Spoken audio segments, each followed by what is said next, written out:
नमस्कार साथियों, BPSC TRE 4.0 के लिए एनसीईआरटी साइंस की क्लास में आपका स्वागत है।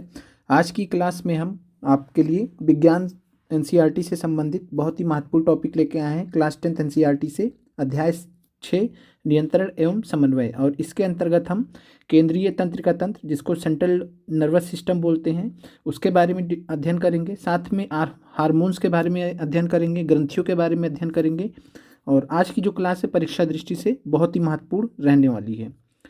अब यहाँ पर सबसे पहले सिंपल शब्दों में हम समझेंगे, उसके बाद फिर जो आपका एनसीईआरटी है वहाँ पर पहुँचेंगे। देन लास्ट में आप लोगों को शॉर्ट में कुछ चीज़ें बताई जाएंगी, तो अंत तक देख लीजिएगा, आपको इस चैप्टर से रिलेटेड जो भी महत्वपूर्ण चीज़ें हैं वो क्लियर हो जाएंगी। चैप्टर का नाम है नियंत्रण एवं समन्वय।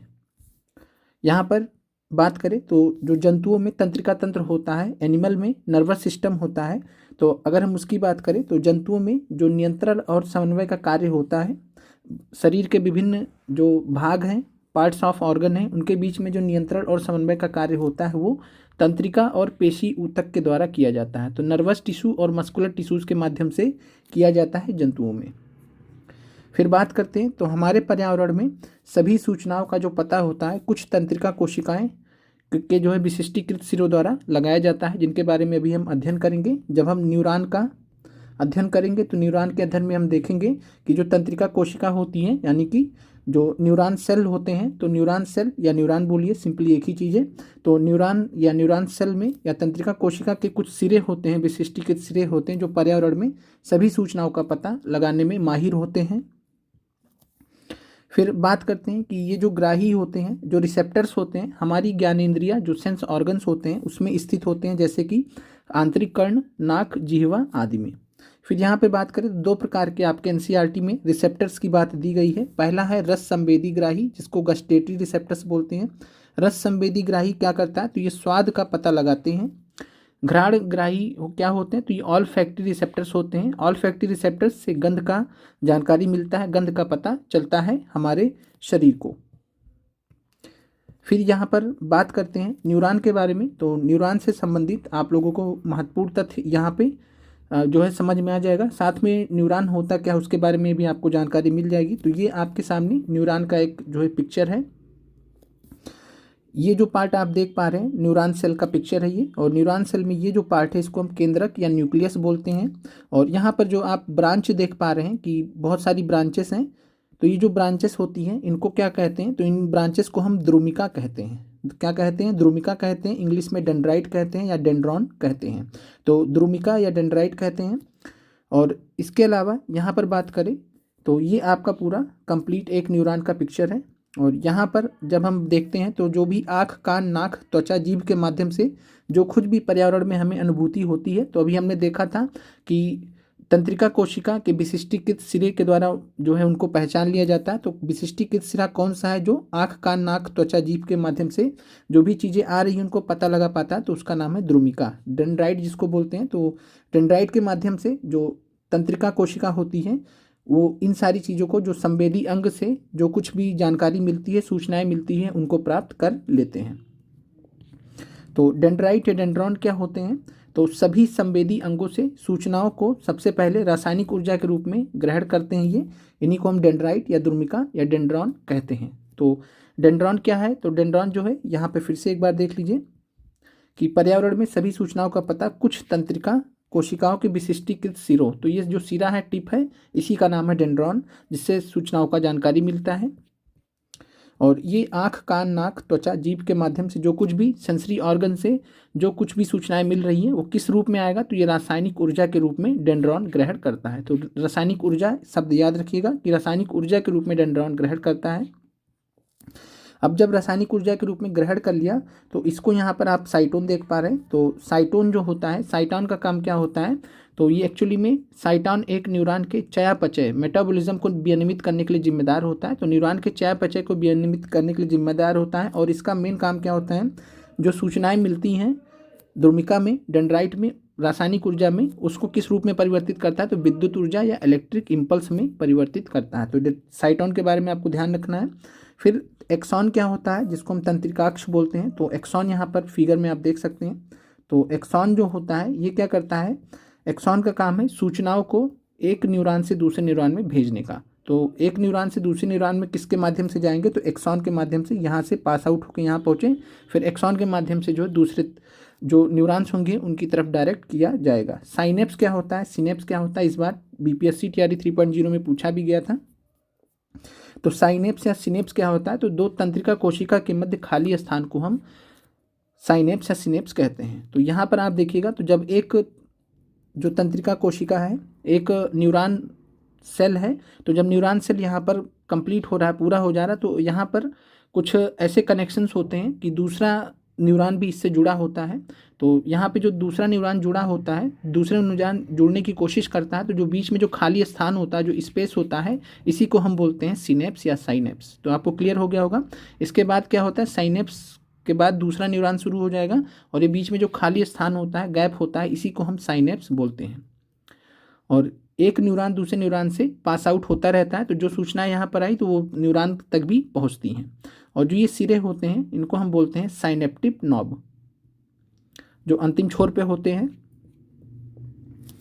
और यहाँ पर अगर हम बात करें तो अभी हमने देखा था कि द्रुमिका या डेंड्राइट क्या करता है, तो सभी संवेदी अंगों से संदेश को ग्रहण करने वाला तंत्रिकीय भाग है, जो संदेश को सभी संवेदी अंगों से ग्रहण करता है। यहाँ पर आप फिगर के भी माध्यम से देख सकते हैं। टीआरई 2.0 में क्वेश्चन पूछा गया था 6 to 8 साइंस में, तो वहाँ पर पूछा गया था कि नोड्स ऑफ रेनबियर कहाँ पाए जाते हैं, ये देख लीजिएगा। तो नोड्स ऑफ रेनबियर कहाँ पाए जाते हैं, ये 12th क्लास से लिया गया, लेकिन यहाँ पे हम बता दे रहे हैं आपको।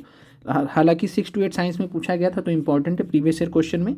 तो नोड्स ऑफ रेनबियर ये आपका जो है न्यूरॉन सेल में पाया जाता है, यही आंसर था इसका। इसके अलावा आपसे दोबारा पूछ सकता है निसेल्स ग्रेन्यूल्स कहाँ पाया जाता है, तो NISSL एपोस्ट्रॉफी एस, तो निसेल्स ग्रेन्यूल्स GRANUELS। तो निसेल्स ग्रेन्यूल्स और नोड्स ऑफ रेनबियर कहाँ पाए जाते हैं, तो ये न्यूरॉन सेल के पार्ट हैं, ये आप ध्यान रखिएगा। तो साइनेप्टिक नॉब को हम तंत्रिका का अंतिम सिरा भी कहते हैं, तो ये पार्ट है।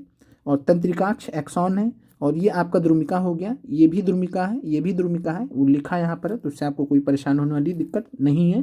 क्लियर हो गया होगा आपको ये चीज़। अब आगे बढ़ते हैं।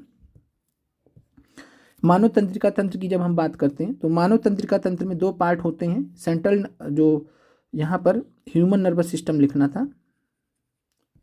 Human nervous system. तो जो ह्यूमन नर्वस सिस्टम होता है दो प्रकार का होता है, सेंट्रल नर्वस सिस्टम और फेरिफेरल नर्वस सिस्टम। दो टाइप के नर्वस सिस्टम आपको एनसीईआरटी में दिए गए हैं, इन्हीं के बारे में आपको जानकारी होनी चाहिए। तो जो सेंट्रल नर्वस सिस्टम होता है, पेरिफेरल नर्वस सिस्टम होता है, तो सेंट्रल नर्वस सिस्टम को CNS बोलते हैं, पेरिफेरल नर्वस सिस्टम को PNS बोलते हैं, परिधीय तंत्रिका तंत्र, और सेंट्रल नर्वस सिस्टम को केंद्रीय तंत्रिका तंत्र। तो जो केंद्रीय तंत्रिका तंत्र होता है, तो CNS जो होता है वो किसका किसका बना होता है, तो केंद्रीय तंत्रिका तंत्र मस्तिष्क का, ब्रेन का और मेरुरज्जु का, जिसको स्पाइनल कॉर्ड कहते हैं इंग्लिश में। तो मस्तिष्क और मेरुरज्जु का, ब्रेन और स्पाइनल कॉर्ड का बना होता है केंद्रीय तंत्रिका तंत्र। CNS का काम क्या होता है, तो ये पूरे शरीर और तंत्रिका तंत्र को नियंत्रित करता है, तो पूरे शरीर को भी नियंत्रित करता है और अपना जो खुद का तंत्र है तंत्रिका तंत्र का, उसको भी नियंत्रित करता है केंद्रीय तंत्रिका तंत्र। और परिधीय तंत्रिका तंत्र क्या होते हैं, तो तंत्रिका तंत्र का भाग होता है जिसमें जो तंत्रिकाएं होती हैं PNS को CNS से जोड़ती हैं। तो PNS को CNS से जोड़ने वाला जो भाग होता है वही होता है परिधीय तंत्रिका तंत्र। फिर मेरुरज्जु की बात करें, स्पाइनल कॉर्ड की बात करें, तो मेरुरज्जु या स्पाइनल कॉर्ड के अंतर्गत हमें प्रतिवर्ती क्रिया, रिफ्लेक्स एक्शन के बारे में थोड़ा जानकारी चाहिए होगी। तो नैक्षिक क्रियाएं होती हैं, जो भी प्रतिवर्ती क्रिया होता है, जैसे फॉर एग्जांपल आप जो है कहीं बैठे हैं, अचानक से आपके सामने कोई जो है कैंडल में कैंडल जला के लाए और आपकी उंगलियों के पास में ऐसे ला के आप टच करा दे, तो आप अचानक से उठ जाएंगे। तो उस समय जो एक्शन होता है, ऐसे एक्शंस को हम बोलते हैं प्रतिवर्ती क्रिया, रिफ्लेक्स एक्शन। जो हम पर्यावरण में होने वाले अचानक से किसी परिवर्तन के प्रति जब अनुक्रिया करते हैं, तो ऐसे जो क्रियाएं होती हैं उनको हम प्रतिवर्ती क्रिया कहते हैं। जो प्रतिवर्ती चाप होते हैं, तो प्रतिवर्ती क्रिया से पहले प्रतिवर्ती चाप जनरेट होता है, और इसका जो संबंधन होता है वो आगत तंत्रिका तथा निर्गत तंत्रिका के मध्य मेरुरज्जु जो होता है वहीं पर होता है। तो मेरुरज्जु, स्पाइनल कॉर्ड, और कुल मिला के इसके कहने का मतलब यही है कि पूरे शरीर की तंत्रिकाएं मेरुरज्जु में मस्तिष्क को जाने वाले रास्ते में एक बंडल में मिलती हैं। और आपको जो ध्यान रखना परीक्षा दृष्टि से, कि पूरे शरीर की तंत्रिकाएं मेरुरज्जु में मस्तिष्क को जाने वाले रास्ते में एक बंडल के रूप में मिलती है। कहाँ पर? तो मेरुरज्जु या स्पाइनल कॉर्ड में। और प्रतिवर्ती चाप कहाँ पर बनते हैं? तो इसी स्पाइनल कॉर्ड में या मेरुरज्जु में बनते हैं। मेरुरज्जु का महत्वपूर्ण कार्य क्या हो गया? प्रतिवर्ती क्रिया। तो प्रतिवर्ती क्रिया के लिए जिम्मेदार कौन होता है? रिफ्लेक्स एक्शन के लिए जिम्मेदार कौन होता है? तो मेरुरज्जु। अचानक से फिर यहाँ पर आते हैं, फिर मानव तंत्रिका तंत्र। तो मानव तंत्रिका तंत्र में हमने देख लिया कि जो है मस्तिष्क और मेरुरज्जु का मिलकर बना होता है केंद्रीय तंत्रिका तंत्र CNS। और मेरुरज्जु तंत्रिकाओं की बात करें तो मेरुरज्जु तंत्रिकाओं की बनी होती है और जो सोचने के लिए सूचनाएं वगैरह प्रदान करती है। PNS की बात कर लें तो केंद्रीय तंत्रिका तंत्र तथा शरीर के अन्य भागों में संचार को परिधीय तंत्रिका तंत्र सुगमता प्रदान करता है। तो ये सही डिफिनीशन ऊपर वाला छोड़ दीजिएगा। तो जो केंद्रीय तंत्रिका तंत्र और शरीर के अन्य भागों में कैसे समन्वय होगा संचार का, तो वो उसको कौन सुगम कराता है? तो उसको सुगम कराता है परिधीय तंत्रिका तंत्र। और ये जो है इसमें रिलेटेड दो प्रकार की तंत्रिकाएं के बारे में आपको ध्यान रखना चाहिए PNS से रिलेटेड। एक है कपाल तंत्रिका क्रेनियल नर्व्स और दूसरा है मेरु तंत्रिका जिसका नाम है स्पाइनल नर्व्स। और ये मस्तिष्क से निकलने वाली कपाल तंत्रिकाओं तथा मेरुरज्जु से निकलने वाली मेरु तंत्रिकाओं से बना होता है। तो PNS किसका किसका बना होता है? कपाल तंत्रिकाओं का और मेरु तंत्रिकाओं का। ये आपको याद रखना है परीक्षा दृष्टि से। फिर यहाँ पर आते हैं मानव मस्तिष्क पे आते हैं और मानव मस्तिष्क से रिलेटेड जो बात करते हैं यहाँ पर, तो मानव मस्तिष्क से रिलेटेड जब हम बात करते हैं तो मस्तिष्क में विभिन्न प्रकार के भाग होते हैं। मस्तिष्क में 3 मुख्य भाग या क्षेत्र होते हैं। पहले को बोलते हैं हम अग्र मस्तिष्क, दूसरे को बोलते हैं मध्य मस्तिष्क और तीसरे को बोलते हैं पश्च मस्तिष्क। तो मस्तिष्क के कौन कौन से 3 मुख्य भाग होते हैं या क्षेत्र होते हैं? तो मस्तिष्क के 3 जो मुख्य भाग होते हैं, पहले को बोलते हैं हम अग्र मस्तिष्क। अग्र मस्तिष्क को बोलते हैं फोर ब्रेन। फिर आता है मध्य मस्तिष्क और मध्य मस्तिष्क को, और यहाँ पर बात करें तो मध्य मस्तिष्क को क्या बोलते हैं? तो मध्य मस्तिष्क को मिड ब्रेन बोलते हैं। और पश्च मस्तिष्क जो होता है, पश्च मस्तिष्क को हम बोलते हैं हिंड ब्रेन। तो 3 मुख्य भाग या क्षेत्र होते हैं, अग्र मस्तिष्क फोर ब्रेन, मध्य मस्तिष्क मिड ब्रेन, पश्च मस्तिष्क हिंड ब्रेन। फिर यहाँ पर आप फिगर के माध्यम से समझ सकते हैं कि जो यहाँ पर अग्र मस्तिष्क यहाँ पे आपको दिखाया गया है, तो अग्र मस्तिष्क के अंतर्गत कौन कौन से भाग होते हैं? तो अग्र मस्तिष्क के अंतर्गत जिसको हम फोर ब्रेन बोलते हैं, तो जो फोर ब्रेन होता है, फोर ब्रेन, तो अग्र मस्तिष्क या फोर ब्रेन के अंतर्गत क्या क्या आता है? तो ध्यान रखिएगा, एक तो हो गया प्रमस्तिष्क जिसको हम सेरेब्रम बोलते हैं, सेरेब्रम। तो सेरेब्रम किसका भाग है? अग्र मस्तिष्क का भाग है। प्रमस्तिष्क किसका भाग है? अग्र मस्तिष्क का भाग है। फिर आता है हाइपोथैलेमस और पीयूष ग्रंथि। तो 3 चीज़ें आपको ध्यान रखनी है कि प्रमस्तिष्क, हाइपोथैलेमस और पीयूष ग्रंथि किसका भाग है? अग्र मस्तिष्क का भाग है, फोर ब्रेन का भाग है। फिर यहाँ पर आता है पश्चिम मस्तिष्क जिसको हम हिंड ब्रेन बोलते हैं। और हिंड ब्रेन की हम बात करते हैं तो हिंड ब्रेन में क्या क्या आता है पश्चिम मस्तिष्क में? तो हिंड ब्रेन या पश्चिम मस्तिष्क में आता है पोन्स, मेडुला और सेरेबलम। अनुमस्तिष्क को क्या बोलते हैं? सेरेबलम। तो सेरेबलम, पॉन्स, मेडुला और सेरेबलम या पॉन्स, मेडुला, अनुमस्तिष्क के किसके पार्ट हो गए? तो ये पार्ट हो गए पश्चिम मस्तिष्क या हिंड ब्रेन के। और यहाँ पर आपका जो है ये वाला जो पार्ट है ये मध्य मस्तिष्क, मिडिल या मिड ब्रेन का पार्ट हो गया। अब यहाँ पर आगे बढ़ते हैं। मस्तिष्क का जो मुख्य सोचने वाला भाग होता है उसको हम क्या कहते हैं? तो जो फोर ब्रेन होता है या अग्र मस्तिष्क होता है वो मस्तिष्क का मुख्य सोचने वाला भाग होता है। और अग्र मस्तिष्क के अलग अलग जो क्षेत्र होते हैं वो सुनने, सूंघने, देखने आदि के लिए विशिष्टीकृत होते हैं। फिर यहाँ पर बात करते हैं कि जो कुछ अनैच्छिक क्रियाएं होती हैं, परीक्षा दृष्टि से महत्वपूर्ण है। अनैच्छिक क्रियाएं जो होती हैं, अनैच्छिक क्रियाएं जैसे यहाँ पर रक्तदाब, लार आना, वमन यानी कि उल्टी वगैरह, तो ये किससे नियंत्रित होती हैं? तो अनैच्छिक क्रियाएं, यही इतना आपको ध्यान रखना है, बाकी छोड़ दीजिएगा। तो जो अनैच्छिक क्रियाएं होती हैं, रक्तदाब, ब्लड प्रेशर, लार आना या वमन जिसको उल्टी बोलते हैं, तो पश्चिम मस्तिष्क में स्थित मेडुला के द्वारा नियंत्रित होती हैं। तो अनैच्छिक क्रियाओं जैसे रक्तदाब, लार आना और वमन को कौन नियंत्रित करता है? तो पश्चिम मस्तिष्क में हिंड ब्रेन में स्थित मेडुला के द्वारा नियंत्रित होती हैं। बाकी इसी से रिलेटेड मिलता जुलता सवाल आपको TRE 1 से लेकर TRE 3 तक कई बार पूछा गया है।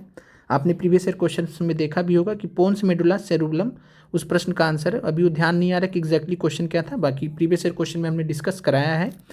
फिर यहाँ पर बात करते हैं कि जो अनुमस्तिष्क होता है जिसको हम सेरेबलम बोलते हैं, तो सेरेबलम का क्या कार्य होता है? तो सेरेबलम जो है कुछ क्रियाओं जैसे कि सीधी रेखा में चलना, साइकिल चलाना, पेंसिल उठाना, ये सब जो है कैसे होते हैं, तो ये पश्च मस्तिष्क में ही स्थित यानी कि हिंड ब्रेन में ही स्थित अनुमस्तिष्क यानी कि सेरेबलम के द्वारा संभव होते हैं, जो ऐच्छिक क्रियाओं की परिशुद्धि तथा शरीर की संस्थिति तथा संतुलन के लिए उत्तरदायी होते हैं। तो कुल मिला के जो ऐच्छिक क्रिया है जो हम अपने मन से कर रहे हैं, जैसे अभी हम यहाँ पे पेन चला रहे हैं तो अपने मन से चला रहे हैं, जो कुछ भी ऐसे लिख रहे हैं बना रहे हैं तो अपने मन से बना रहे हैं, ऐच्छिक क्रिया है। पेंसिल उठा रहे लिख रहे हैं, तो ये सारी जो चीज़ें हैं ये हमारा दिमाग में जो सेरेबलम है उसके कारण ये संभव है। और वहीं पे अगर अचानक से हमें कुछ वोमिटिंग आ जाए, उल्टी आ जाए, रक्तदाब ब्लड प्रेशर वगैरह बढ़ जाए, कुछ ऐसा आ जाए, लार आ जाए कुछ खाने पीने को देखकर, तो ये मेडुला के द्वारा नियंत्रित होता है। अब आगे बढ़ते हैं, तंत्रिका ऊतक वगैरह के बारे में अपना पढ़ लीजिएगा, बाकी जो ज़रूरत की चीज़ें थी वो आपको हमने बता दिया है। अब यहाँ पर पादपों में आते हैं, तो पादपों में समन्वय, और पादपों में समन्वय की बात करें तो यहाँ पर कुछ हार्मोन्स के बारे में आपको जो है ध्यान रखना है जो कि महत्वपूर्ण है। अब 4 हार्मोन्स हैं जिनको हम पादप हार्मोन बोलते हैं, उनके बारे में परीक्षा दृष्टि से बहुत ही महत्वपूर्ण है। हर बार आपसे प्रश्न पूछा जाता है, इस बार भी हमने TRE 3 के लिए पढ़ाया था, प्रश्न भी आया था। चलिए आते हैं यहाँ पर, जब पौधों की बात करें तो जब पौधे वृद्धि करते हैं तो पादप प्रकाश को संसूचित डिटेक्ट करता है। तो जब पौधे वृद्धि कर रहे होते हैं तो जो पादप होता है प्रकाश को संसूचित करता है, डिटेक्ट करता है। तो कैसे करता है, तो एक हार्मोन होता है जिसको हम ऑक्सिन कहते हैं। ऑक्सिन क्या करता है, यह प्ररोह के अग्रभाग टिप में संश्लेषित होता है और कोशिकाओं की लंबाई में वृद्धि में सहायक होता है। तो आपसे प्रश्न पूछेगा कि पादप कोशिकाओं की लंबाई में वृद्धि में सहायक कौन होता है, या वृद्धि हार्मोन कौन सा है जो प्ररोह के अग्रभाग या टिप में सबसे ऊपर वाले पॉइंट में पौधे के बनता है, संश्लेषित होता है, तो आपका हार्मोन हो जाएगा ऑक्सिन हार्मोन। फिर यहाँ पर बात करें, ऑक्सिन क्या करता है, जब पादप पर एक ओर से प्रकाश आ रहा होगा तब ऑक्सिन जो है विसरित होकर प्ररोह के छाया वाले भाग में आ जाता है। ये भी आपको ध्यान रखना परीक्षा दृष्टि से। और प्ररोह की प्रकाश से दूर वाली साइड में ऑक्सिन का सांद्रण कोशिकाओं की लंबाई में वृद्धि के लिए उद्दीपित करता है, अतः पादप प्रकाश की ओर मुड़ता दिखाई देता है। तो पादप जो होता है वो प्रकाश की ओर मुड़ता हुआ दिखाई देता है ऑक्सिन की वजह से। पादप हार्मोन का दूसरा उदाहरण क्या है, तो पादप हार्मोन का दूसरा उदाहरण जिबरेलिन है। जिबरेलिन की बात करें तो ये ऑक्सिन की तरह ये तने की वृद्धि में सहायक होता है। तो जब आपसे पूछेगा कि तने की वृद्धि में सहायक कौन करता है, तो आपका आंसर हो जाएगा जिबरेलिन। और जब पौधे का जो अग्रभाग है, ऊपर वाला भाग है, उसकी जब बात करेगा तो आपका आंसर हो जाएगा ऑक्सिन। साइटोकिनिन क्या है, तीसरा आपका जो हार्मोन है उसका नाम है साइटोकिनिन। तो साइटोकिनिन, सी फॉर साइटोकिनिन और सी फॉर सेल डिवीजन। तो इस तरीके से याद रख सकते हैं, साइटोकिनिन कोशिका विभाजन को प्रेरित करता है, सेल डिवीजन को प्रेरित करता है, और इसलिए यह पादप में उन क्षेत्रों में पाया जाता है जहाँ कोशिका विभाजन तीव्र होता है। कोशिका विभाजन तीव्र कहाँ पे होगा, जहाँ पे जो है रिप्रोडक्शन का क्राइटेरिया होगा। तो और वो कहाँ पर होता है, तो फल और बीज में। तो फल और बीज में इसीलिए जो है जो साइटोकिनिन होता है वो अधिक सांद्रता में पाया जाता है। और हम बात करें यहाँ पर, हमने 3 प्रकार के हार्मोन्स देखे हैं। पहला हो गया ऑक्सिन, दूसरा हो गया जिबरेलिन, तीसरा हो गया साइटोकिनिन। तो ये 3 हार्मोन जो हैं ये वृद्धि में सहायता करते हैं ओवरऑल। तो वृद्धि हार्मोन कौन से हैं या एग्जाम्पल्स कौन से हैं पादप हार्मोन जो वृद्धि में सहायता करते हैं, तो ऑक्सिन हो गया, जिबरेलिन हो गया और साइटोकिनिन हो गया। लेकिन इसमें एक चौथा हार्मोन है ओवरऑल, तो जो पादप की वृद्धि में संदमन करता है। तो संदमन का मतलब है कि पादप की वृद्धि को रोकता है, तो और इसका नाम है एब्सिसिक अम्ल। तो एब्सिसिक अम्ल जो होता है वृद्धि का संदमन करता है, वृद्धि को रोकता है। तो वृद्धि का संदमन करने वाले हार्मोन का उदाहरण है पत्तियां जो मुरझा जाती हैं, किसके कारण, तो वो एब्सिसिक अम्ल के कारण मुरझा जाती हैं। ये आपको ध्यान रखना। तो 4 प्रकार के हार्मोन्स आपको क्लियर हो गए होंगे। जब आपसे पूछेगा कि प्ररोह के अग्रभाग में संश्लेषित होने वाला हार्मोन कौन सा है जो कोशिकाओं की लंबाई में वृद्धि में सहायक होता है, तो आपका आंसर हो जाएगा ऑक्सिन। फिर पूछेगा आपसे कि जो है तने की मोटाई में, तने की वृद्धि में या तने की मोटाई में वृद्धि में सहायक कौन हार्मोन होता है, तो जिबरेलिन हो जाएगा। कोशिका विभाजन कौन करवाता है, तो साइटोकिनिन हो जाएगा। और वृद्धि का पादप में वृद्धि का संदमन कौन करता है, वृद्धि को रोकता कौन है, तो आपका आंसर हो जाएगा एब्सिसिक अम्ल। चलिए अब आगे बढ़ते हैं, जंतुओं में हार्मोन को देख लेते हैं। तो जंतुओं में हार्मोन का जो कॉन्सेप्ट है, पहले हम इसको जो है फिगर के माध्यम से एक बार समझ लेते हैं। पहले ग्रंथियों पर आएंगे, तो पहले हार्मोन को एक बार देख लेते हैं, देन उसके बाद हम आगे बढ़ते हैं। तो जंतु में हार्मोन है, बाकी इस चैप्टर के माध्यम से आपको इस मतलब परीक्षा दृष्टि से जितनी भी चीज़ें वो आपको क्लियर हो जाएंगी। तो यहाँ पर बात करें तो अधिवृक्क ग्रंथि जो होती है, जिसको हम एड्रेनल ग्लैंड बोलते हैं, एड्रेनल ग्लैंड। तो एड्रेनल ग्लैंड से एक हार्मोन स्रावित होता है जिसका नाम है एड्रेनलिन हार्मोन। तो एड्रेनलिन हार्मोन जो होता है वो मनुष्य सहित अनेक जंतु में पाया जाता है। और अधिवृक्क ग्रंथि से स्रावित होता है एड्रेनलिन हार्मोन। तो एड्रेनलिन हार्मोन ध्यान रखिएगा। और एड्रेनलिन हार्मोन जो होता है वो सीधा रुधिर में स्रावित होता है, सीधा रुधिर यानी कि सीधा ब्लड में स्रावित होता है। और जो हार्मोन सीधा रक्त में या ब्लड में या रुधिर में स्रावित होते हैं, ऐसे हार्मोन को हम बोलते हैं अंतःस्रावी। ऐसे जो ग्रंथियां होती हैं जो कि हार्मोन्स को सीधे सीधे रुधिर में स्रावित करती हैं, उनको बोलते हैं हम अंतःस्रावी ग्रंथि, इंडोक्राइन ग्लैंड्स बोलते हैं। अभी एक एक करके देखेंगे।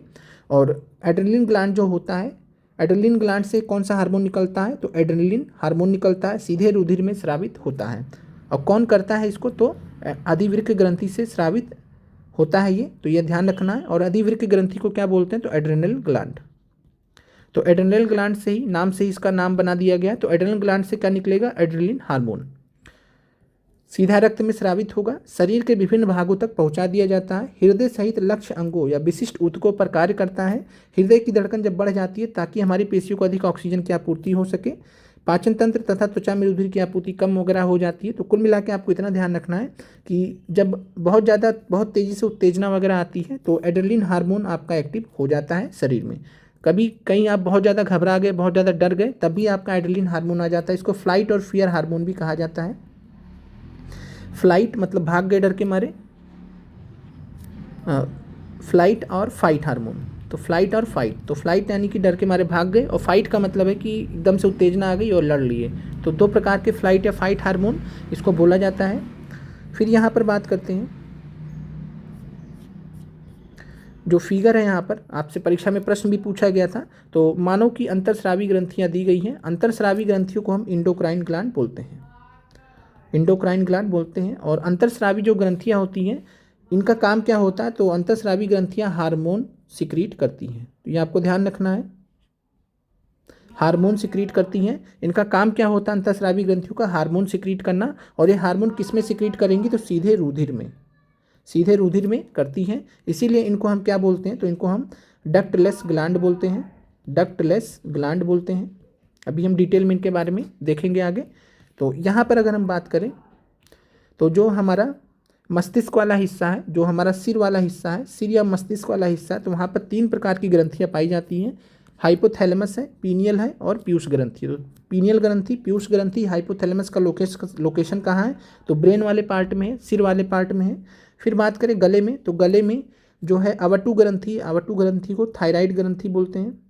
तो थायराइड ग्रंथि या आवटु ग्रंथि। और इस साइड में जो है परावटु ग्रंथि, तो परावटु ग्रंथि जिसको पैराथायराइड ग्रंथि बोलते हैं। तो ये दोनों ही ग्रंथियाँ गले में होती हैं।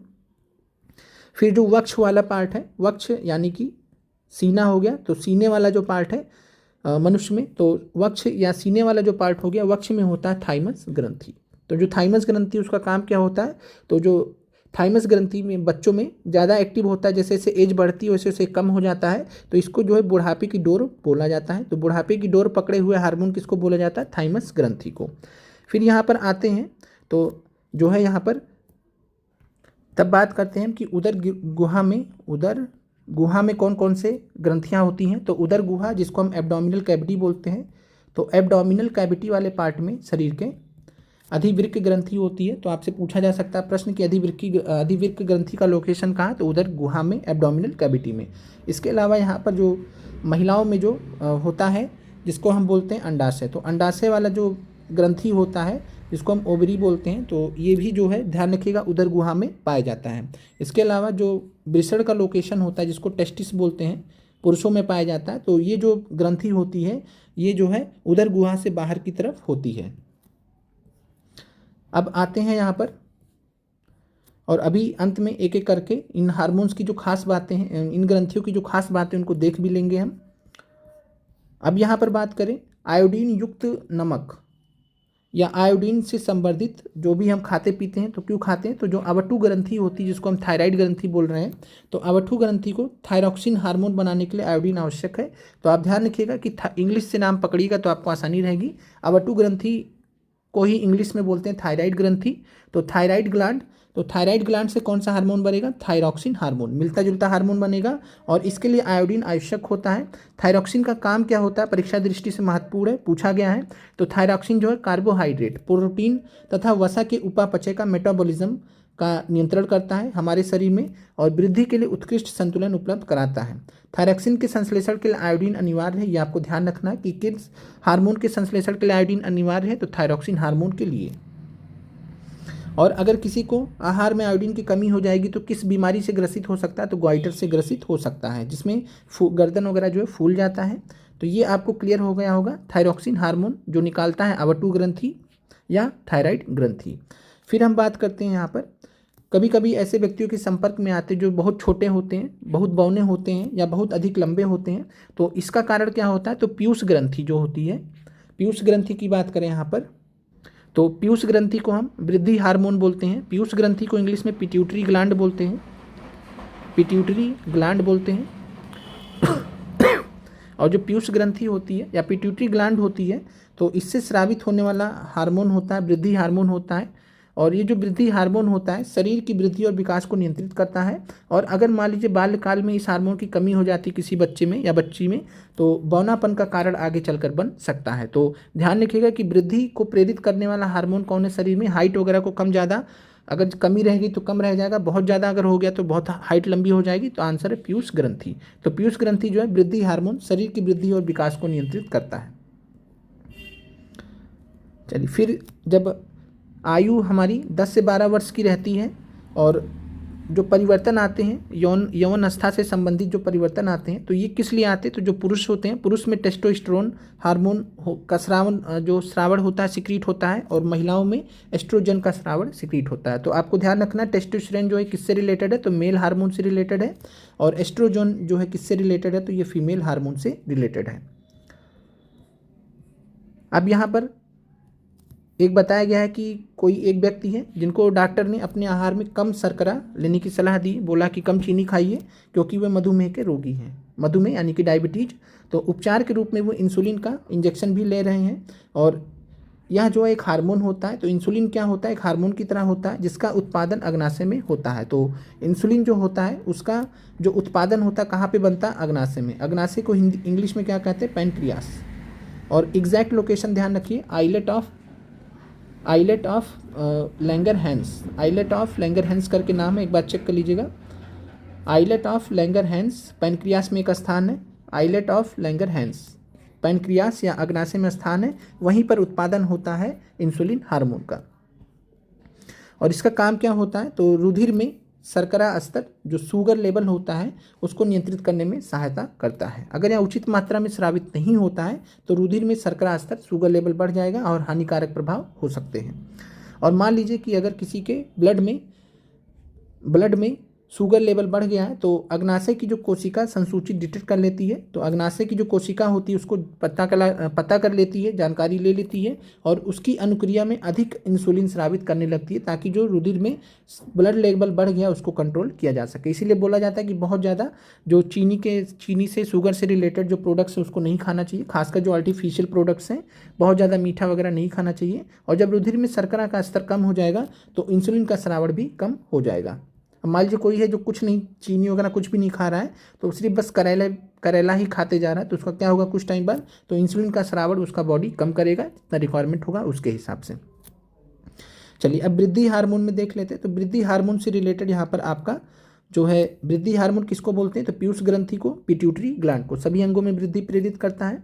थायराइड ग्रंथि का काम क्या है, तो शरीर की वृद्धि के लिए उपापचय का नियमन करता है, मेटाबॉलिज्म को देखता है।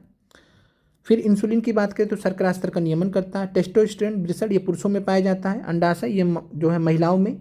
तो मादा लैंगिक अंगों का विकास और मासिक चक्र का नियमन करता है अंडाशय या ओवरी ग्लैंड। एड्रेनलिन हार्मोन होता है, एड्रेनलिन ग्रंथि, तो इसके बारे में हमने देख लिया है। मोचक हार्मोन क्या होता है, तो पिट्यूटरी ग्रंथि से हार्मोन के स्राव को प्रेरित करता है। अब यहाँ पे आपसे प्रश्न पूछा गया था, TRE 3 में ही पूछा गया था, और पहला था कि कौन सा पादप हार्मोन, तो आंसर था साइटोकिनिन। सेम प्रश्न आपका एनसीआर जो है 5 विकल्प में बना के दे दिया गया था एग्जामिनर के द्वारा।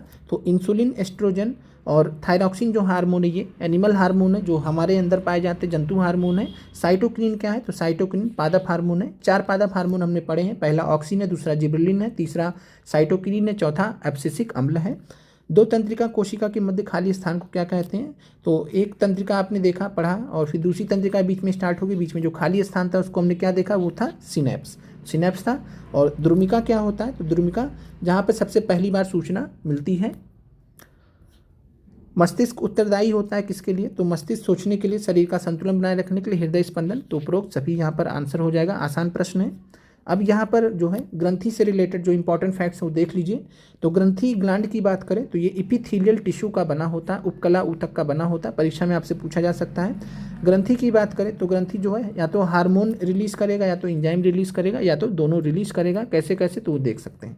और इंजाइम जो रिलीज होते हैं किसके हेल्प करते हैं? तो भोजन के पाचन में सहायता करते हैं। जैसा कि हमने पिछले क्लास में देखा था कि जो पेप्सिन था, पेप्सिन इंजाइम था और एक ट्रिप्सिन इंजाइम था, दोनों ही क्या थे? प्रोटीन पाचक इंजाइम थे।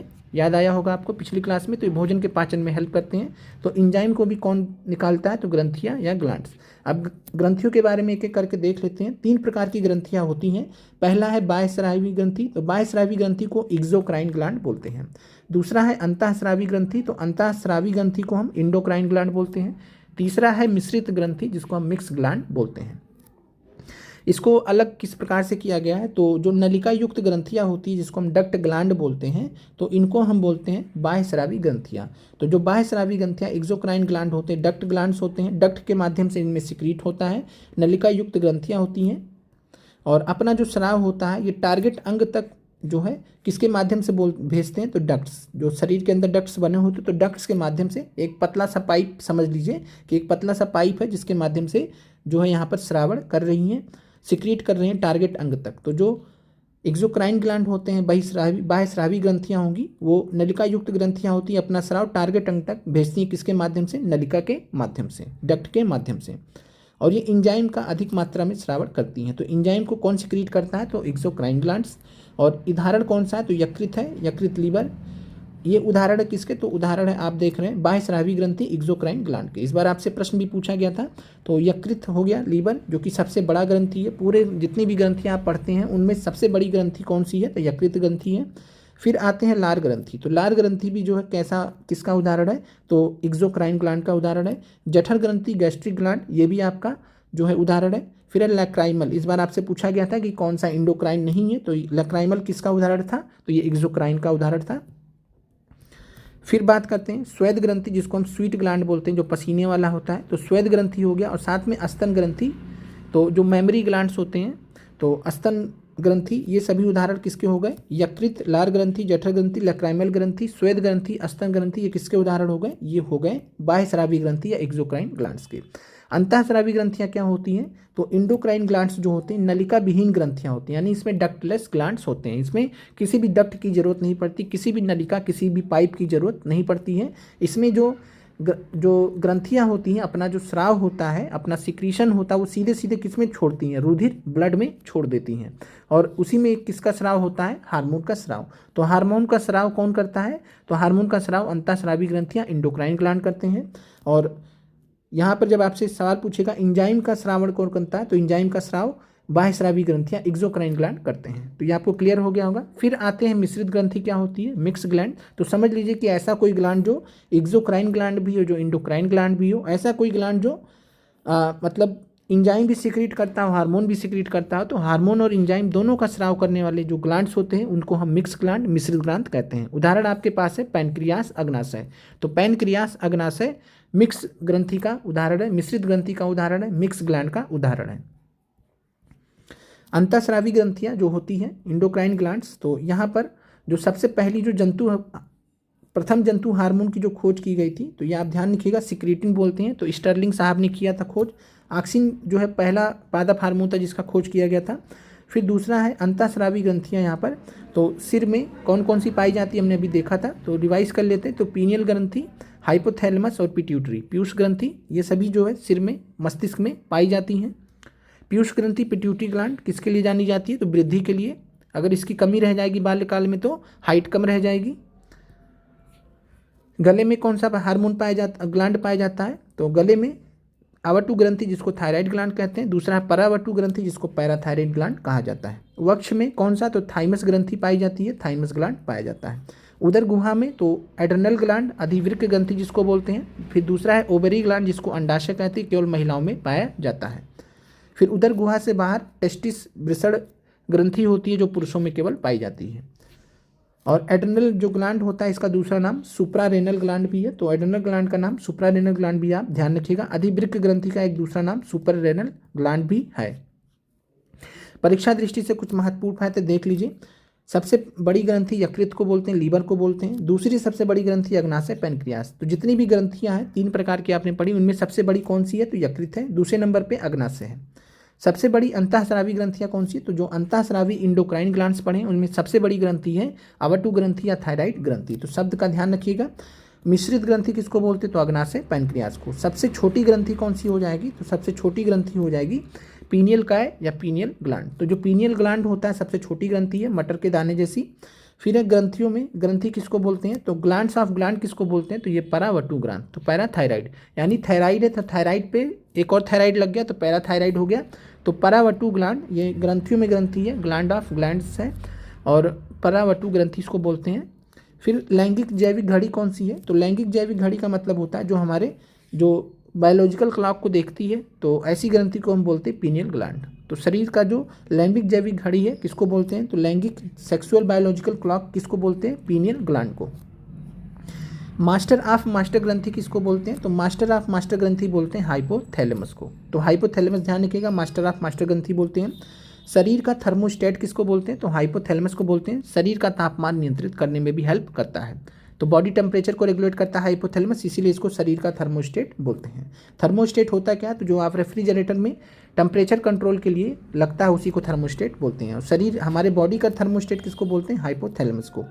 मास्टर ग्रंथि कौन सी हो गई, तो पीयूष ग्रंथि या पिट्यूटरी ग्लैंड। क्यों, क्योंकि ये अन्य ग्रंथियों के स्राव को भी नियंत्रित करती है। तो जो अन्य ग्रंथियों के स्राव को नियंत्रित करती है उसी को हम मास्टर ग्रंथि बोलते हैं। उदाहरण है आपका पीयूष ग्रंथि या पिट्यूटरी ग्लैंड। ग्रोथ ग्लैंड या वृद्धि ग्रंथि किसको बोलते हैं, तो पीयूष ग्रंथि या पिट्यूटरी ग्लैंड को ही बोलते हैं। लिम्फोसाइट का प्रशिक्षण केंद्र कौन सा होता है, तो लिम्फोसाइट का प्रशिक्षण केंद्र जो कि बच्चों में ज़्यादा मात्रा में होता है और जैसे जैसे एज बढ़ती कम होता जाता है तो एज के हिसाब से कम होता जाता है, इसको बोलते हैं थाइमस ग्रंथि। तो थाइमस ग्रंथि में लिम्फोसाइट का प्रशिक्षण केंद्र होता है। जैसे जैसे एज बढ़ती जाती है इसका ग्रंथि से सिक्रीशन कम होता है तो बुढ़ापा आने लगता है, तो बुढ़ापे की डोर को पकड़े हुआ जो हार्मोन है उसी ग्रंथि है उसको बोलते हैं थाइमस ग्रंथि। फिर आपातकालीन ग्रंथि कौन सी है, इमरजेंसी ग्लैंड कौन सी है, तो अधिवृक्क ग्रंथि को, एड्रेनल ग्लैंड को ही हम आपातकालीन ग्रंथि कहते हैं और ये सिक्रीट करता है एड्रेनलिन हार्मोन। बड़ी जब बहुत तेज उत्तेजना वगैरह रहती है, बहुत डर लग जाए तो उस केस में अधिवृक्क ग्रंथि एड्रेनल ग्लैंड वगैरह आता है। मान लीजिए कोई व्यक्ति जो पहली बार जो है फ्लाइट पकड़ रहा है, पहली बार एरोप्लेन में बैठा, अब वो एरोप्लेन में बैठा जिससे एरोप्लेन ऊपर उड़ा, उसका जो अधिवृक्क ग्रंथि है एड्रेनल ग्लैंड है वो बहुत एक्टिव हो जाएगा, फिर हार्मोन सिक्रीट करने लगेगा, या तो बहुत उत्तेजित हो जाएगा या तो बहुत डर जाएगा। 4S ग्रंथि है, तो 4S ग्रंथि किसको बोलते हैं, एड्रेनल ग्लैंड को ही 4S ग्रंथि बोलते हैं। जनन ग्रंथि किसको बोलते हैं, तो जनन ग्रंथि का मतलब है कि सेक्स ग्लैंड्स जिनसे जनन में जिनका योगदान होता है, जिनको हम गोनाड ग्रंथि भी कहते हैं। तो इनको उदाहरण है अंडाशय ओवरी महिला में और वृषण या टेस्टिस पुरुषों में। ये हमने देख लिया। तो आज की क्लास यहाँ पर समाप्त होती है। आप कमेंट कर दीजिएगा आपको क्लास कैसी लगी, और अगला आप लोगों का क्लास हम जो है कल साइंस का जो क्लास रहेगा अगला चैप्टर वो कल आएगा, और कोशिश करेंगे कि आपका जल्द से जल्द जो 10th क्लास का चैप्टर्स है जो सबसे ज़्यादा इंपॉर्टेंट वो आपके कंप्लीट हो जाए। मिलते हैं आप लोगों से अगले वीडियो में। कमेंट लाइक जरूर कर दीजिएगा। आप लोगों का देखने के लिए धन्यवाद।